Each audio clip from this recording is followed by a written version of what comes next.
On November 23, 1944, at 1400 hours, Commander Toshio Nakamura stood in the cramped briefing room of the submarine 136, studying photographs that made no sense. The images showed the wreckage of an American aircraft carrier on the ocean floor, 180 feet below the surface, near the Mariana Islands. The ship had been sunk 3 weeks earlier during the Battle of Leyte Gulf, standard reconnaissance, standard intelligence gathering. Except nothing about these photographs was standard. The carrier's hull designation was clearly visible in the images. CV-9, USS Essex. Nakamura knew that ship. Japanese naval intelligence had been tracking Essex since her commissioning in December 1942. She was the lead ship of her class, the first of America's new generation of fleet carriers. But that wasn't the problem. The problem was that Nakamura had seen Essex 2 weeks ago, very much afloat, launching strikes against Japanese positions. In the Philippines, he had the reconnaissance photographs in his briefcase, same hull number, same distinctive island superstructure, same ship. One ship couldn't be in 2 places. One ship couldn't be sunk off the Marianas and operational in the Philippines simultaneously. If you're enjoying this deep dive into the story, hit the subscribe button and let us know in the comments from where in the world you are watching from today. Unless the Americans had built 2 identical carriers with the same hull number. That would violate every naval convention. It would create chaos in fleet operations. No navy would do that, yet the evidence was undeniable. Nakamura spread both sets of photographs across the briefing table. The sunken carrier, the operational carrier. Both marked CV-9, both unmistakably Essex-class design. The executive officer, Lieutenant Yamada, leaned over the table. He studied the images for several minutes without speaking. Finally, he said what Nakamura was thinking. They're building them so fast they've lost track. They're using the same hull numbers because they can't keep count anymore. Nakamura shook his head. The Americans are methodical. They wouldn't make that mistake. He pulled another folder from his briefcase. This one contained intelligence reports from the past 18 months. Reports on American carrier construction, sightings, battle reports, reconnaissance data. He had been compiling this information for 6 months, trying to understand something that defied understanding. The American carrier fleet was growing at a rate that violated everything Nakamura knew about naval construction. In January 1943, the Americans had 4 operational fleet carriers in the Pacific. By June 1943, they had 8. By December 1943, they had 14. By June 1944, they had 21. Now, in November 1944, the count was impossible to verify. Japanese reconnaissance reported American carrier task forces with 12, 15, 18 carriers operating simultaneously. The numbers made no sense. Nakamura had done the mathematics. Japan's largest shipyard, Yokosuka Naval Arsenal, could build 1 fleet carrier in approximately 32 months under optimal conditions. The Americans were apparently building carriers in less than 18 months. That was fast, incredibly fast, but theoretically possible with enough resources and workers. What wasn't possible was building 20 carriers simultaneously. That would require shipyard capacity beyond anything that existed in the world. Yet the evidence kept accumulating. New carrier sightings, new hull numbers, new task forces appearing in areas where no American carriers had operated before. Nakamura had proposed a theory to his superiors 3 months ago. The Americans weren't just building carriers faster than Japan, they were building carriers faster than anyone could count them. They were producing standardized ships from standardized designs in multiple shipyards simultaneously.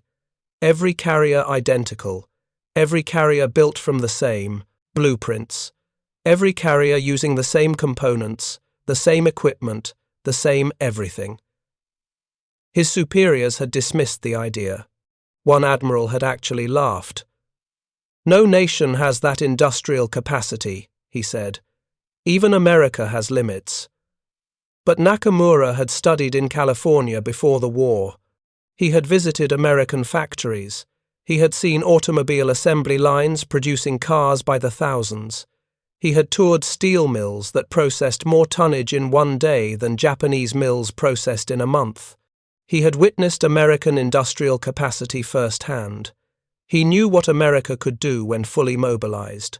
The question that haunted him was simple. If the Americans could build automobiles by the millions, why couldn't they build carriers by the dozens?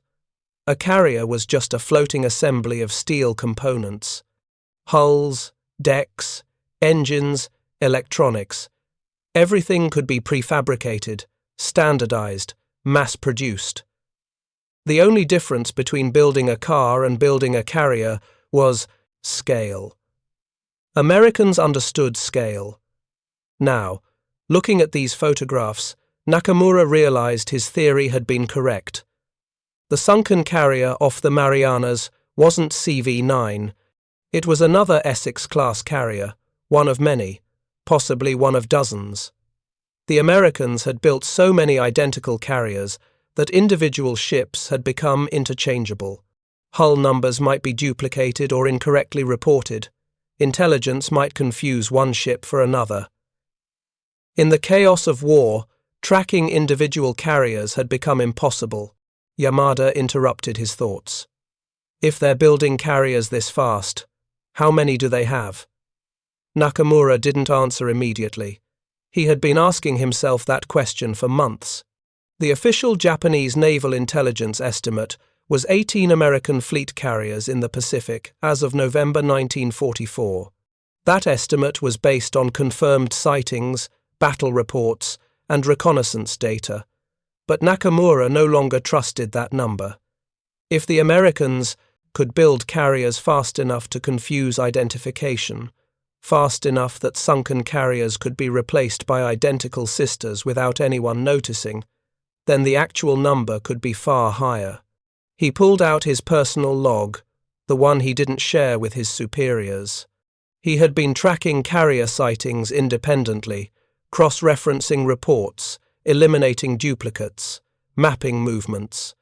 His analysis suggested a different number, 28 fleet carriers, possibly 30, and that didn't include the smaller escort carriers that were appearing in ever-increasing numbers. The Americans were deploying escort carriers for convoy protection, for amphibious support, for training, for everything. Nakamura had stopped trying to count those. They were like insects. You killed one and 3 more appeared. The implications terrified him. Japan had entered the war with 10 carriers. They had lost 4 at Midway. They had built 6 during the war. They currently had 7 operational carriers, and 3 of those were light carriers with limited aircraft capacity. 7 Japanese carriers against 30 American fleet carriers. The ratio was roughly 4-1. But it was worse than that. American carriers were larger. They carried more aircraft. They had better radar, better damage control, better everything. A single Essex-class carrier could embark 90 aircraft. A Japanese fleet carrier could embark 75 aircraft on a good day. The Americans had 30 carriers times 90 aircraft equals 2,700 aircraft. Japan had 7 carriers times 70 aircraft equals 490 aircraft. The Americans had 5 times more carrier aircraft than Japan, 5-1. And that assumed Japan could keep all 7 carriers operational, which was becoming increasingly difficult as spare parts, fuel, and trained pilots became scarce. Nakamura closed his eyes and tried to imagine what 30 Essex-class carriers looked like assembled in one place. He couldn't. The image was too vast. A fleet that size would cover dozens of square miles of ocean. The aircraft alone would darken the sky. The anti-aircraft fire would create a wall of steel that nothing could penetrate. Japan had no answer to that level of power. No tactic, no strategy, No weapon could overcome a 5-to-1 numerical disadvantage when the enemy's equipment was also superior. Lieutenant Yamada was still waiting for an answer. Nakamura opened his eyes and spoke carefully. I believe the Americans have at least 30 fleet carriers operational or near operational. I believe they're building more. I believe they will have 40 carriers by spring of 1945, and I believe we have no capacity to oppose them. The briefing room was silent. Yamada stared at him. The other officers present, 3 junior lieutenants and a warrant officer, said nothing. Speaking such truths aloud was dangerous. Defeatism was a punishable offense. Suggesting that Japan could not win contradicted the official narrative that fighting spirit would overcome material disadvantages. But Nakamura was beyond caring about official narratives. He had seen too much evidence. He had done too many calculations. The mathematics were undeniable. Yamada found his voice.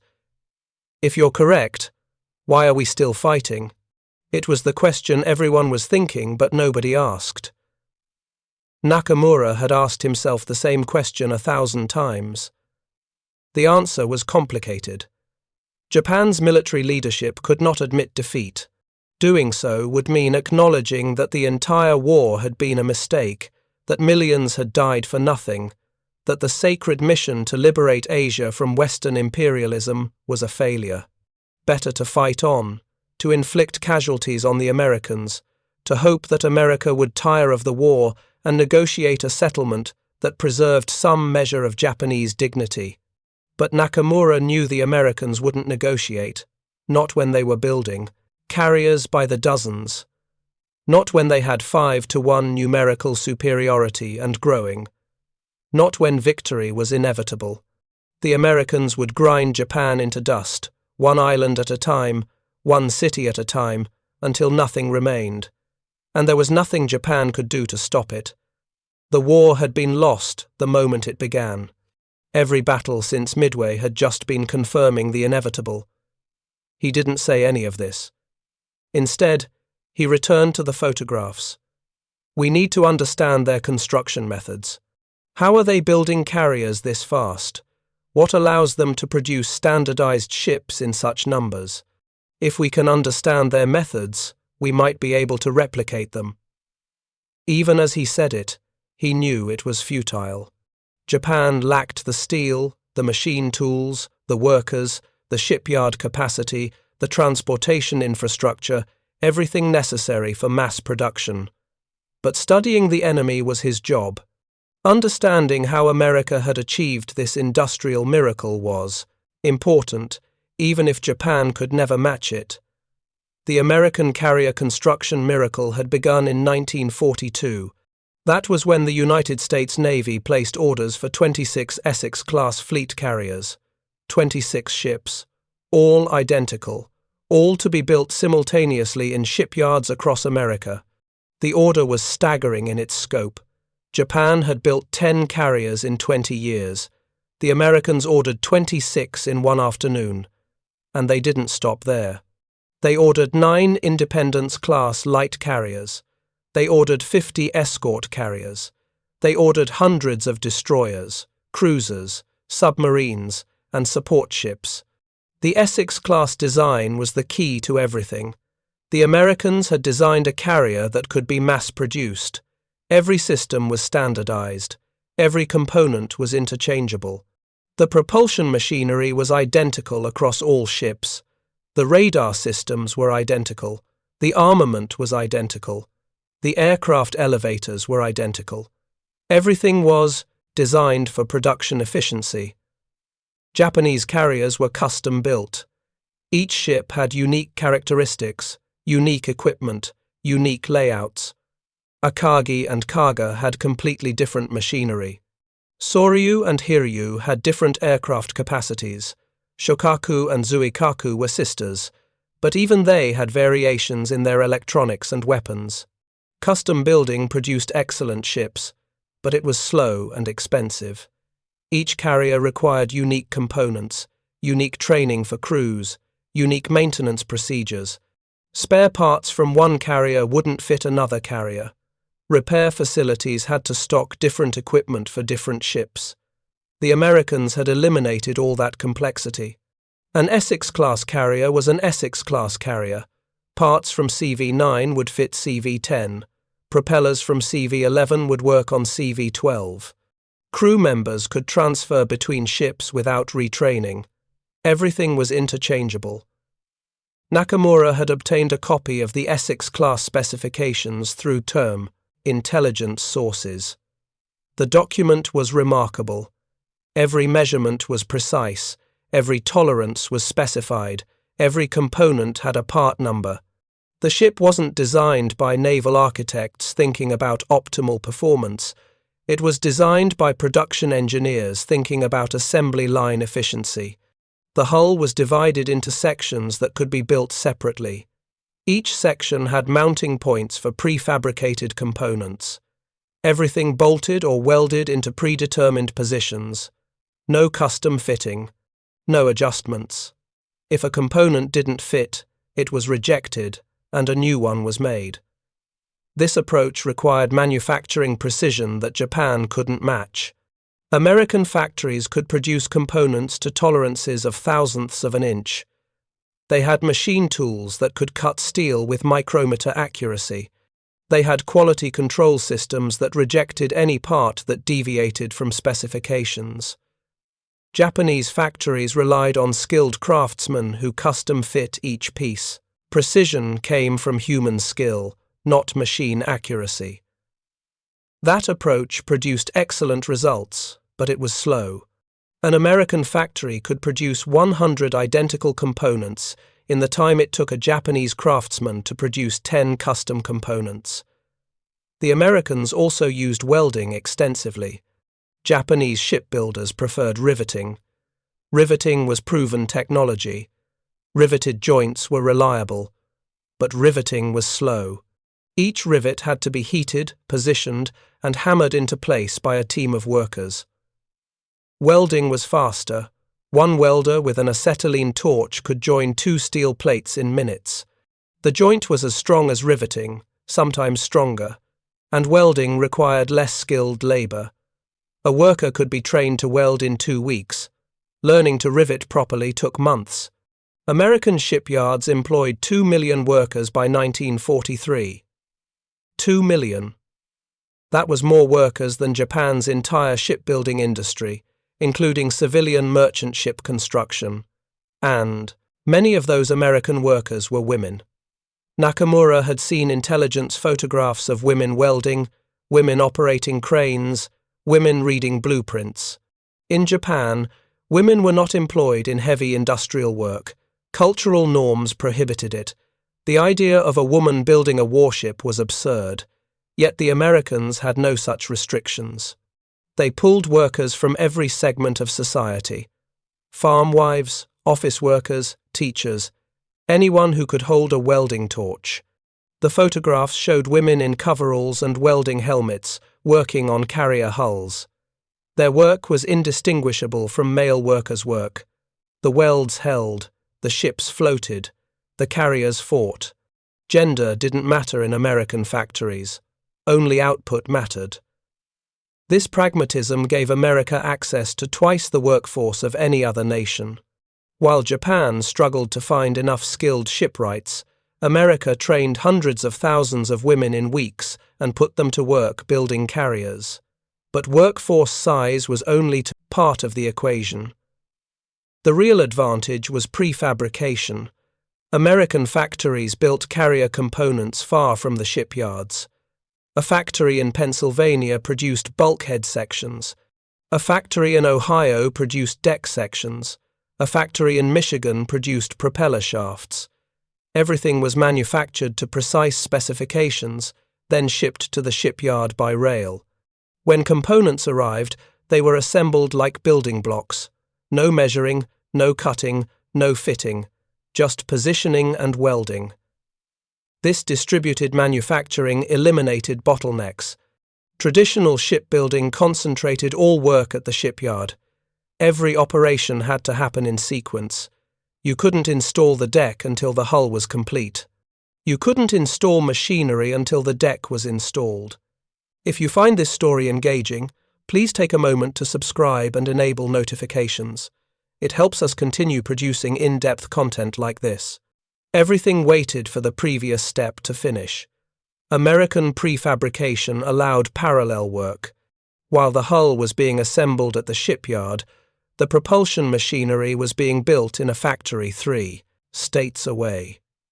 When the hull was ready, the machinery arrived by rail, was lifted into place by cranes, and was connected to the ship's systems in days. The assembly speed was staggering. Newport News Shipbuilding in Virginia could lay a carrier keel on January 1st and launch the hull on August 1st. 8 months from start to launch, then another 6 months for outfitting and trials. Total time, 14 months from keel to commissioning. Japan's fastest carrier construction was 32 months. The Americans were building carriers in less than half the time Japan required. But speed alone didn't explain 30 carriers. To build 30 carriers in 3 years required building 10 carriers per year. That meant multiple shipyards working simultaneously. Newport News built 8 Essex-class carriers. Bethlehem Steel built 4. Brooklyn Navy Yard built 3. Philadelphia Navy Yard built 5. Norfolk Navy Yard built 2. Each shipyard worked on multiple carriers at once. Newport News had 3 carrier keels laid simultaneously in 1943. Each ship progressed through construction in parallel. By the time one carrier was launched, another keel was already laid. This parallel construction was impossible for Japan. Japanese shipyards worked on one major ship at a time. Resources were too limited to support multiple construction projects. Steel allocation went to the highest priority ship. When that ship was finished, resources shifted to the next ship. America had enough steel to support dozens of construction projects simultaneously. Their steel production in 1943 was 60 million tons. Japan's production was 8 million tons. The Americans produced 7 times more steel than Japan's entire industrial capacity. That steel gap permeated everything. American carriers were armored flight decks, armored hangar decks, armored magazines. The armor added thousands of tons of steel to each ship. Japanese carriers had minimal armor to save weight and preserve speed. But the lack of armor made them vulnerable. A single bomb penetrating the flight deck could cause catastrophic fires. USS Franklin had taken 2 bombs through the flight deck in March 1945. The bombs exploded in the hangar deck, starting fires that burned for hours. The ship survived. 724 men died, but the ship sailed to Pearl Harbor under its own power and eventually returned to service after repairs. No Japanese carrier could have survived that damage. Taiho was sunk by a single torpedo that caused gasoline vapor to accumulate in the ship. When the vapor ignited, the explosion tore the ship apart. Shokaku was sunk by 4 torpedoes. Hio was sunk by aerial torpedoes and bombs. Japanese carriers died from damage that American carriers routinely survived. The difference was armor, damage control, training, and construction quality. American ships were built to absorb punishment and keep fighting. Japanese ships were built light and fast, optimized for offensive operations, but vulnerable to counterattack. This philosophy reflected pre-war assumptions. Japan believed carrier battles would be decided by which side struck first. Speed was essential. Armor was unnecessary weight. If the enemy got a shot, you had already lost. That thinking worked at Pearl Harbor, where Japanese carriers struck without warning. It failed at Midway, where American carriers struck back. It was obsolete by 1944, when American radar gave early warning and American fighters intercepted incoming strikes before they reached the carriers. The Americans had learned from experience. Early American carriers were lightly armored. USS Lexington and USS Yorktown were vulnerable to torpedo and bomb damage. Both were sunk in 1942. The Essex class incorporated lessons from those losses: thicker armor, better damage control, redundant systems, multiple firefighting stations, trained damage control, teams. Everything designed to keep the ship fighting even after severe damage. Japanese carriers had no equivalent evolution. Taiho, commissioned in March 1944, incorporated some armor improvements. But the design was finalized in 1941, before Japan had experienced carrier combat losses. By the time Taiho entered service, her design was already obsolete compared to American carriers built with 3 years of combat experience incorporated into every system. Nakamura studied the photographs of the sunken carrier again. The ship lay on its side on the ocean floor. The flight deck was buckled from the explosion that sank her. The island superstructure was collapsed, but the hull structure was largely intact. That in itself was revealing. The ship had absorbed enough damage to sink, but the hull hadn't broken apart. American construction quality was evident even in destruction. Japanese carriers hit by similar damage typically broke in half as the weakened hull structure failed. He pulled out a magnifying glass and examined the details. The propeller shafts were visible. 4 shafts, standard for Essex-class carriers. The rudder assembly was partially buried in sediment. The hull plating near the stern showed weld lines rather than rivet lines. All welded construction, exactly as intelligence reports had indicated. The Americans had abandoned riveting almost entirely. Everything was welded, faster, lighter, stronger. One detail caught his attention. The aircraft elevator platform was visible, jammed in the half-raised position. The elevator was huge, capable of lifting 2 fully loaded fighters simultaneously. Japanese carrier elevators were smaller, designed for 1 aircraft at a time. Larger elevators meant faster aircraft launches. Faster launches meant more aircraft in the air during the critical opening minutes of a carrier battle. Another American advantage that compounded all the other advantages. Nakamura made detailed notes. His superiors wanted intelligence on American carrier capabilities.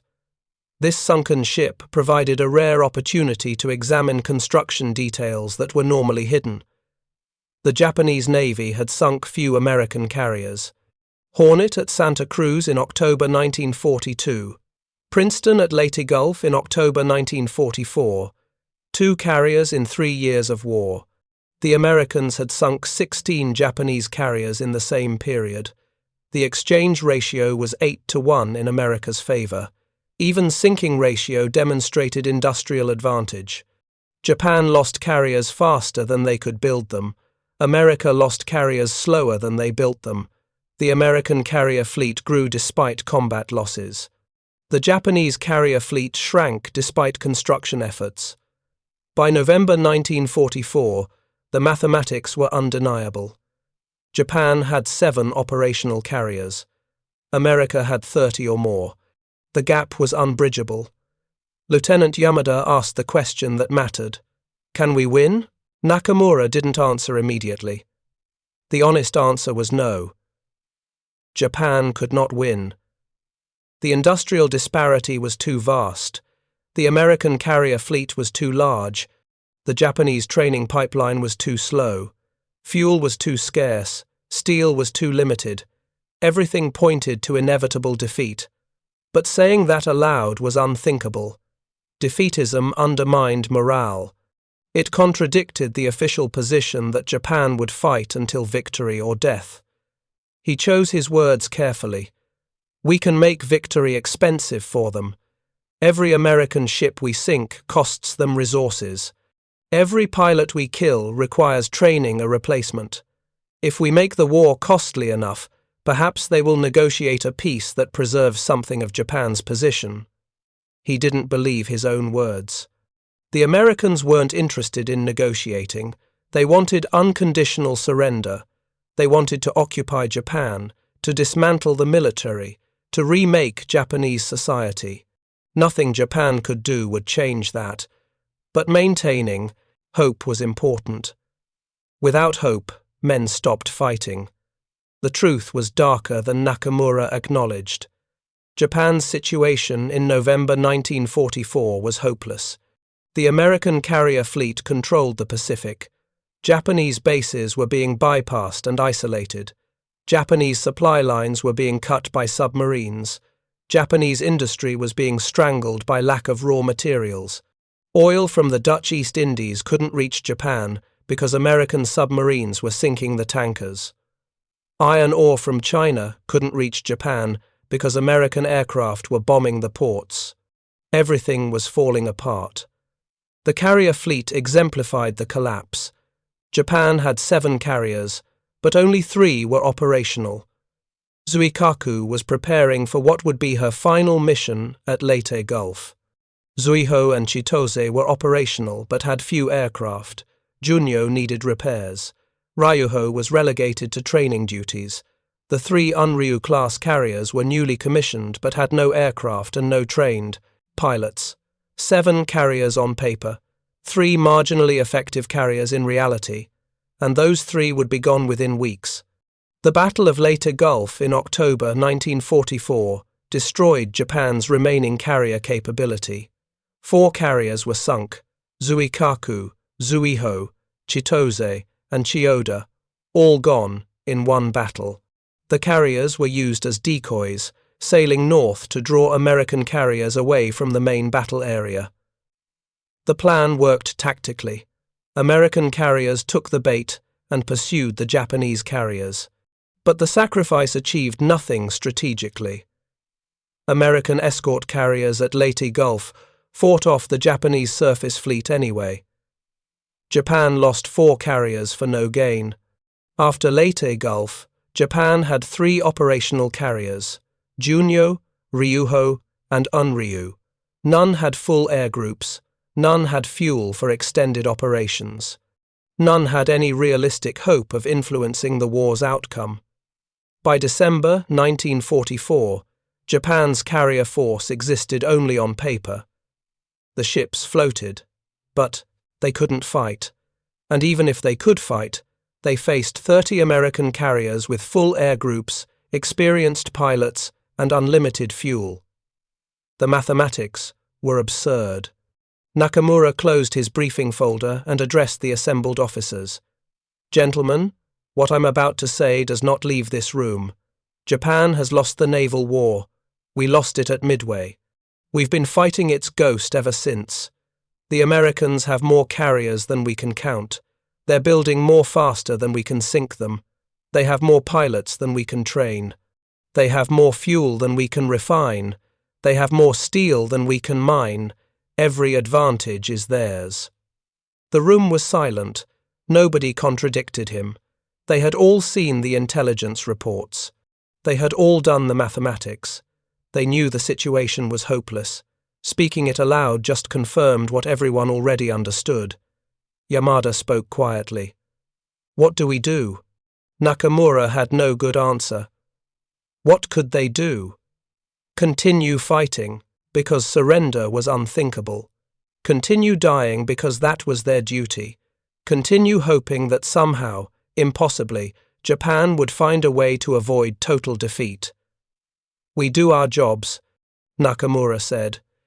"We gather intelligence. We report what we see. We provide our superiors with accurate information. What they do with that information is their responsibility." It was a coward's answer. It absolved him of responsibility for decisions made by others based on information he provided. But he had no better answer. He was a naval intelligence officer, not a strategist. His job was to understand the enemy, not to formulate policy. But understanding the enemy meant understanding that America's carrier construction program represented something unprecedented in military history. No nation had ever mobilized industrial capacity at this scale. No nation had ever produced weapons in such quantities. The American economy was larger than the Japanese, German, and Italian economies combined. When that economy focused entirely on war production, the output was staggering. 30 carriers in 3 years, 120 Liberty ships per month at peak production, 50,000 aircraft per year. Numbers that seemed impossible until you saw the evidence. The evidence was everywhere. Every month brought reports of new American carriers appearing in the Pacific. Every battle saw American air groups larger than the month before. Every engagement demonstrated American material superiority. The Americans had radar that detected aircraft at 90 miles. They had proximity-fused anti-aircraft shells that destroyed incoming aircraft without direct hits.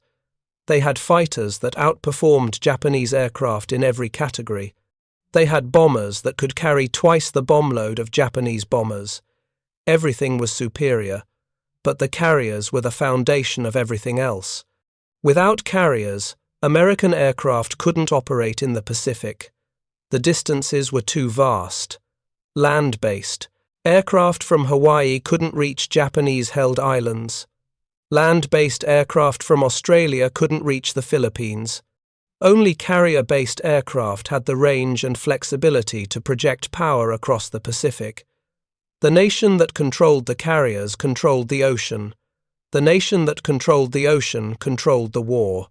America controlled the carriers, 30 of them, and more under construction. Japanese reconnaissance had identified Essex-class carriers under construction at multiple shipyards. CV-36 through CV-45 were confirmed to be building. That meant at least 10 more carriers would join the fleet by mid-1945, possibly more. The Americans weren't slowing construction despite having overwhelming numerical superiority. They were accelerating, building more carriers, even though they already had more than they needed. This excess capacity revealed something about American strategic thinking. They weren't building carriers to win the current war. They were building carriers to dominate the post-war world. They were creating a fleet so large that no nation would ever challenge American naval supremacy again. 30 carriers now, 40 carriers by war's end, 50 carriers by 1946 if construction continued. A fleet that could blockade any nation, invade any shore, control any ocean, American naval dominance for generations. Japan had no counter to this vision. Japan's pre-war plan had been to build 10 fleet carriers and dominate the Western Pacific. That plan assumed other nations would have similar-sized carrier fleets. Britain might have 8 carriers. America might have 12 carriers. Germany might build 6 carriers. In that environment, Japan's 10 carriers would be competitive. But America had built 30 carriers, and Britain was building more, and Germany had abandoned carrier construction entirely after early setbacks. The strategic environment had shifted beyond anything Japanese pre-war planners had imagined. The photographs of the sunken Essex-class carrier represented a truth that Japanese naval leadership refused to accept. America hadn't just won the naval war. They had redefined what naval power meant.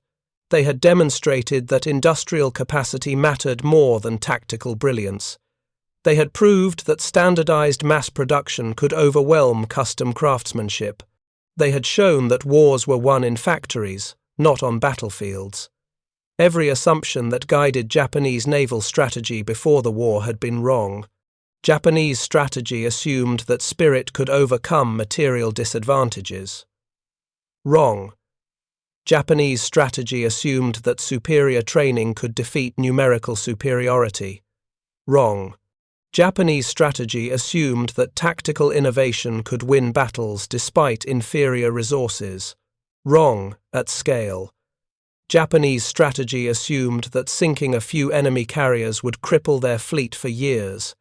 Catastrophically wrong. The Americans replaced losses in months. Every Japanese victory was temporary. Every American loss was insignificant. Nakamura had written a report 6 months ago analyzing the strategic implications of American carrier production. He had concluded that Japan could not win a war of attrition against an enemy that could replace losses faster than Japan could inflict them. The report had been forwarded to naval headquarters. He never received a response. His analysis contradicted the official narrative that fighting spirit would lead to victory. Acknowledging his conclusions would mean acknowledging that the war was unwinnable. That was politically impossible. So the war continued.